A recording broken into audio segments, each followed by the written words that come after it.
کہ جب آدمی کی موت قریب آئے گی فرشتہ روح قبض کرے گا، وہ کہے گا مجھے مہلت دے دو۔ فرشتہ پوچھے کیا کرنا ہے؟ کیسے قرآن کہتا ہے کہ جب آدمی کی موت قریب آئے گی فرشتہ روح قبض کرے گا، وہ کہے گا مجھے مہلت دے دو۔ فرشتہ پوچھے کیا کرنا ہے؟ نماز نہیں، روزہ نہیں، حج نہیں، کہا مجھے صدقہ کرنے کی مہلت دے دو۔ قرآن کی آیت ہے۔ آج مسلمانوں صدقہ ہی چھوڑ دیا۔ اللہ کے نبی نے قسم کھائی ہے، میں قسم کھاتا ہوں جو مسلمان ہاتھ پھیلائے گا اللہ اس کے فقر کو بڑھائے گا، اور میں قسم کھاتا ہوں جو مسلمان صدقہ دے گا اللہ اس کے مال کو بڑھائے گا۔ یہ مال لینے کا، یہ میں آپ کو ایسے نہیں بتا رہا، یہ تین صفات، غصے کو کنٹرول کرو، قابو کرو، اس کو سیکھنا پڑے گا۔ ہمارے دوست ہیں ثقلین مشتاق، ہم ایک جماعت میں گئے، ثقلین ہمارے ساتھ تھا۔ ایک دن امیر صاحب نے اس کو بہت ڈانٹا، خوب اتنا بلڈ پریشر تھا ان کو، شوگر ایسا بلاسٹ کیا، تو ثقلین نے کبھی، اور ثقلین تو سپر اسٹار ماشاءاللہ، اور ابھی ریٹائر بھی نہیں ہوا، تو جب اس کو 15 منٹ ڈانٹا نا تو میں نے دیکھا، میں کہا ثقلین تو ادھر چلا گیا، میں کہا ثقلین بھائی آپ کو غصہ تو نہیں آیا؟ کہا سعید بھائی گراؤنڈ میں اتنی گالیاں کھائی ہیں دنیا کے لیے، تو اللہ کے دین کے لیے 10 منٹ ذلیل نہیں ہو سکتے؟ میں کہا سبحان اللہ یار، غصے کو کنٹرول کیا، کیا اللہ نے اس کو دنیا دی؟ اس کو میرے پیاروں محنت کرنی پڑتی ہے، ایسے نہیں آئے گا۔ اور یاد رکھنا، میں آپ کو بتا رہا ہوں یہ صفات باتوں سے نہیں آتی۔ میں ایک کمرے میں آ کے، میں نے آپ کو عرض کیا نا، ایک کمرے میں آ کے ہیلتھ پہ 2 گھنٹے بیان کروں، آپ کو ہیلتھ فوراً نہیں ملے گی۔ اسی کمرے میں 15 چھینکیں مار دو فلو میں، آپ سب کو فلو لگ جائے گا۔ یہ صفات لگتی ہیں، ان لوگوں کے ساتھ بیٹھنا پڑے گا جن کو غصہ کا کنٹرول آتا ہے۔ ایسے نہیں سوئمر کے ساتھ بیٹھیں گے سوئمر بنیں گے، کرکٹر کے ساتھ بیٹھیں گے کرکٹر بنیں گے۔ تو اپنی صحبت بدلیں، ایسے لوگوں کے ساتھ بیٹھے جو ٹھنڈے ہیں، ہم تو بیٹھتے ہیں اپنے سے گرمی کھانے والے میں زیادہ۔ تو 3 صفات سورہ آل عمران میں، اور 3 صفات سورہ ذاریات میں۔ پہلی صفت کیا ہے؟ کانو قلیلا من اللیل ما یہجعون، متقی راتوں کو بستر پہ کم سوتے ہیں، مصلی پہ زیادہ کھڑے ہوتے ہیں۔ بتاؤ ہماری راتیں کہاں گزرتی ہیں بھائی؟ یہ متقی کی نشانی قرآن سے بتا رہا ہوں۔ مسلمان تو فجر میں حاضر نہیں ہوتا، اور اللہ کے نبی نے کہا فجر کی نماز منافق کے لیے مشکل ہوگی، مومن کے لیے مشکل نہیں ہو۔ مومن تو کون ہے؟ تتجافى جنوبهم عن المضاجع يدعون ربهم خوفا وطمعا۔ مومن تو کون ہے؟ جس کے بستر پہلو ان کے بستروں سے دور ہوتے ہیں، اور راتوں کو اٹھ کے اللہ کے سامنے کھڑے ہوتے ہیں اور اللہ کو خوف اور امید میں پکارتے ہیں۔ وہ اللہ یہ رات کا اگر مسلمان اپنا معاملہ ٹھیک کر لے، اللہ سارا نظام اس کا ٹھیک کر دے۔ اللہ اپنی قدرت کو پہلے آسمان پہ لے آتے ہیں۔ بخاری کی روایت ہے کہ مانگو مجھ سے کیا مانگنا ہے، ساری امت وقت سو رہی ہوتی ہے۔ متقی کی صفت چوتھی کیا ہے؟ راتوں کو بستر پہ تھوڑا سوتے ہیں، مصلوں پہ زیادہ ہوتے ہیں۔ میرے پیاروں یہ بڑا عمل بتا رہا ہوں رزق کا آپ کو۔ ہم اپنی نمازوں کو ٹھیک کریں۔ ہم نے نماز کو T20 بنا لیا، جلدی جلدی T20 نماز پڑھو، ٹربو لگا دیا نماز پہ، جلدی جلدی نماز پڑھو، باہر باربیکیو آرام سے مزے کر کے کھائیں گے، جلدی جلدی نماز پڑھو، پھر پیزا مزے سے کھائیں گے۔ روایت میں جلدی جلدی پیزا کھاؤ پھر آرام سے نماز پڑھو، جلدی جلدی کھانا کھاؤ پھر آرام سے نماز۔ جو نماز میں جلد بازی کرتا ہے وہ حضرت محمد صلی اللہ علیہ وسلم کی امت میں سے اٹھایا جائے گا۔ میں آپ کو بتا رہا ہوں نماز بڑا دروازہ رزق کا میرے پیاروں۔ یہ اشراق کی نماز میں ہماری روزی ہے، چاشت کی نماز میں روزی ہے، تہجد کی نماز میں روزی ہے۔ اے میرے نبی ہم آپ سے معاش نہیں چاہتے، ہم آپ کو دیں گے، آپ نماز قائم کریں اور اپنے متعلقین کو بھی نماز قائم کریں۔ نماز قائم کا حکم ہے، نماز پڑھنے کا حکم نہیں ہے۔ آپ نماز کو سر سے اتارتے ہیں، شکر نماز ختم ہوئی۔ جو متقی ہوتے ہیں تو نماز توڑنے کا دل نہیں کرتا ان کا۔ جس کا کنیکشن اللہ سے ہوتا ہے میرے پیاروں، نماز توڑنے کا دل نہیں کرتا، تلاوت چھوڑنے کا دل نہیں کرتا۔ جیسے آج واٹس ایپ چھوڑنے کو دل نہیں کرتا، ہر 10 منٹ بعد آن لائن واٹس ایپ۔ ہم قرآن میں روزانہ کتنا آن لائن ہوتے ہیں بھائی، کتنا واٹس ایپ اور کتنا قرآن۔ اس لیے چوتھا عمل کیا بتایا؟ تہجد پڑھو لمبی۔ 5واں عمل بتایا آخری جب رات ہوتی ہے نا سحری کا ٹائم، اس وقت استغفار کرتے ہیں۔ اور استغفار وہ چیز ہے، حدیث میں آتا ہے جو استغفار کو لازم پکڑتا ہے اس کو وہاں سے روزی دوں گا جہاں سے اس کو گمان نہیں ہوتا۔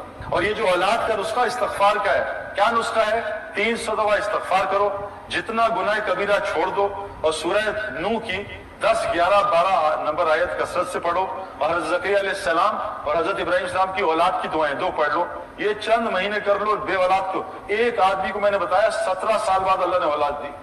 ایک امریکن کپل گجراتی انڈیا کا، میں نے امریکہ میں جا کے بتایا 11 سال اولاد نہیں تھی، 1.5 سال بعد اللہ نے اس کو جڑواں بچے دیا۔ استغفار سے اللہ ہر مسئلہ حل کر دے۔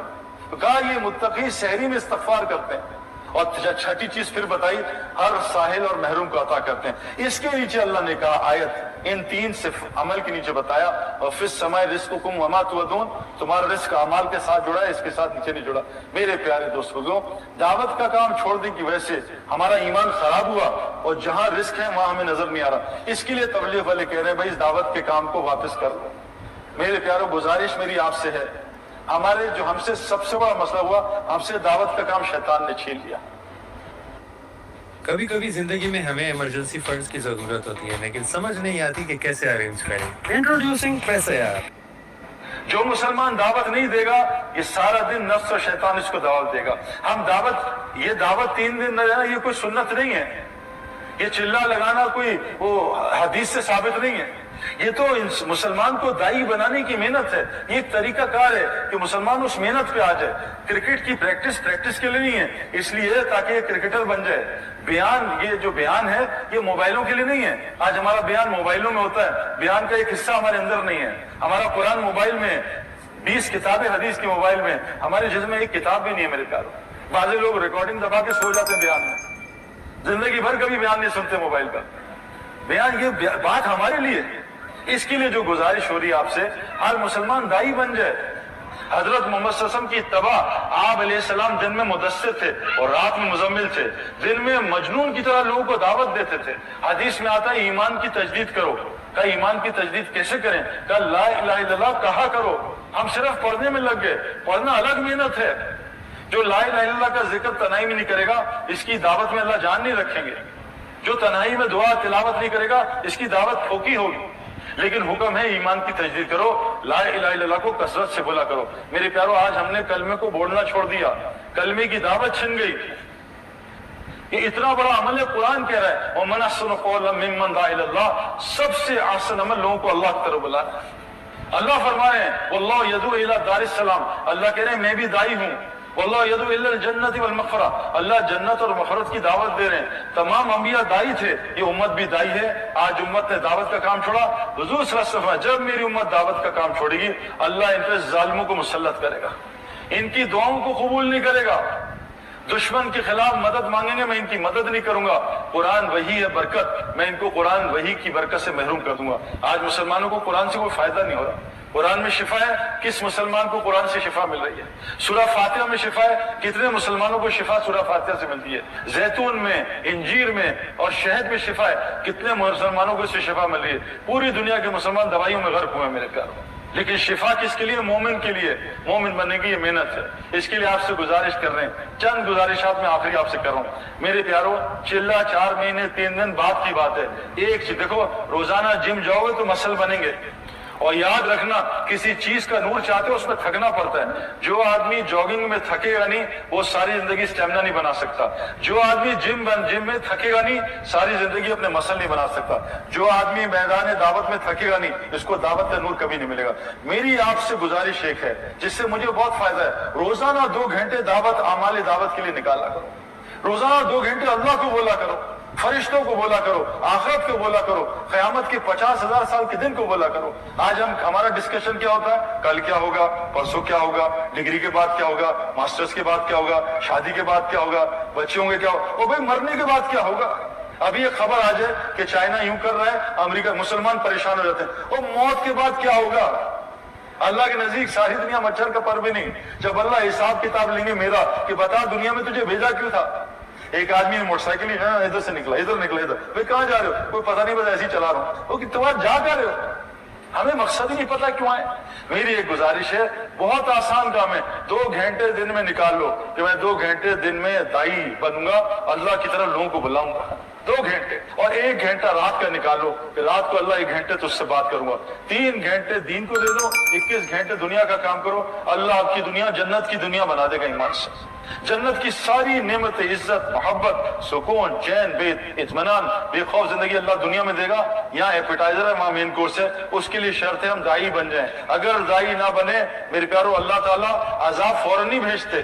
جیسے ڈاکٹر کڑوی گولی سے شروع کرتا ہے، اور پھر میٹھی گولی، پھر کڑوی گولی، پھر وہ ڈرپیں لگاتا ہے، پھر آپریشن کرتا ہے۔ اللہ کا بھی یہی نظام ہے۔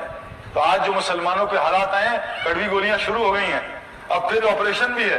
اس آپریشن سے بچنے کے لیے اس کام کو کرنا ہے۔ نبی اب کوئی نہیں آئے گا، حضرت محمد صلی اللہ علیہ وسلم آخری نبی ہیں۔ اب ہماری، آپ کی، سب کی ذمہ داری۔ 6 ارب غیر مسلم ہیں۔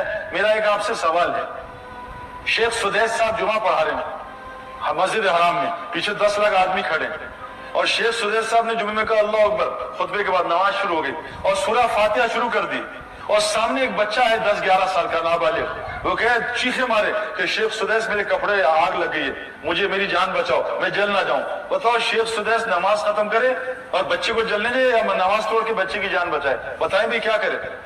بچے کی جان بچانی چاہیے نا. ایک بچہ 11 سال کا مسلمان ہے, اگر جل بھی جائے سیدھا جنت میں. مسلمان جل کے مرے شہادت کی موت ہے. یہ بچہ اس کا تو حساب ہی نہیں ہے. اب ایک بچے کی جان بچانا جو مسلمان ہے, دنیا کی آگ سے اس کو بچانے کے لیے نماز اتنی بڑی عبادت ہے کہ طواف بھی نماز کے لیے طواف بھی بند ہو جاتا ہے. بند کرو طواف, نماز ہو رہی ہے, اتنا بڑا عمل. لیکن ایک بچے کی جان بچانے کی نماز توڑ دو, ساری نماز توڑ دو 10 لاکھ کی, ایک بچے کی جان بچاؤ. بتاؤ میرے پیارو, 6 ارب لوگ غیر مسلم ہیں, ان کو جہنم کی آگ سے بچانے کے لیے کیا کرنا پڑے گا؟ یا تو اگر نماز پڑھ دی نا پوری, پکڑ ہو جائے گی اللہ کی طرف سے. توڑو نماز, ایک بچے کو بچاؤ. 6 ارب لوگ جہنم کی آگ میں روزانہ 2 لاکھ جا رہے ہیں, مسلمان کو کوئی فرق ہی نہیں پڑ رہا. بتاؤ ہم بچ جائیں گے؟ میری مسجد میں ایک بچہ آیا 1.5 سال کا, چھوٹا بچہ, رینگتا ہوا آیا دروازے سے. میں نے دیکھا, مجھے پتا ہی کس کا بچہ. میں کہا جاؤ اس کے باپ کو تلاش کرو. وہ باپ پھر رہا تھا, پتہ نہیں کہاں چلا گیا گلیوں میں. 1.5 گھنٹے بعد آیا وہ بچہ باپ. تو اس میں کہا تیرا بچہ ہے, انہوں نے مجھے گلے لگایا, پہلے خوب رویا میرے سے, جزاک اللہ سعید بھائی, اگر آپ نہ بتاتے میرا بچہ گیا تھا, گیٹ سے نکل گیا باہر, مین روڈ سے مسجد میں آ گیا. تو باپ اتنا خوش ہوا بچے کو, ماں بھی آ گئی, دعائیں دی ہمیں. تمہاری